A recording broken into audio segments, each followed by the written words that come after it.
ये कहानी एक जहाज की जो समंदर के बीच में खराब हो गया। जहाज के कैप्टन ने अनाउंस किया कि हम सभी को अपनी जान बचानी होगी, जहाज डूबने वाला है।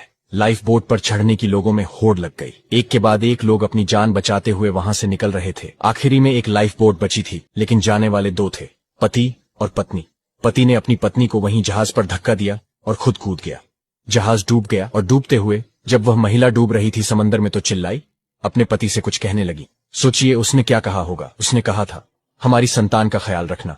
पति किनारे पर आया और उनके घर में छोटी बच्ची थी, उसका पालन पोषण किया। बच्ची बड़ी हुई, उसका विवाह करवा दिया। पति की भी समय के चक्र में मौत हो गई। बेटी को जीवन भर लगता रहा कि पापा ने मम्मी को क्यों नहीं बचाया। एक दिन वह घर की साफ सफाई कर रही थी तो उसे अलमारी में पिताजी की डायरी मिली, जिसके आखिरी पेज पर लिखा था कि मैं तुम्हारे साथ समंदर में समा जाना चाहता था, लेकिन मुझे अपनी संतान का ख्याल आया और मुझे ख्याल आया कि तुम गंभीर बीमारी से ग्रस्त हो, तुम्हारी जान कुछ दिनों में चली जाएगी, बच्ची को कौन संभालेगा। इसलिए मैं इतना कठोर निर्णय लेकर के जान बचाकर वहां से निकल लिया। लेकिन यकीन मानो, मेरे लिए तुम्हारे बिना इस जीवन का अर्थ नहीं है। बच्ची की आंखों में आंसू थे, क्योंकि वह जीवन भर अपने पिता को जज करती रह गई। इस लाइफ में कई सारी चीजें सही गलत से ऊपर होती हैं, बहुत जटिल होती हैं। लोगों की बातों को जाने बिना रिएक्ट करना बंद कीजिए। लोगों को जज मत कीजिए, प्यार कीजिए।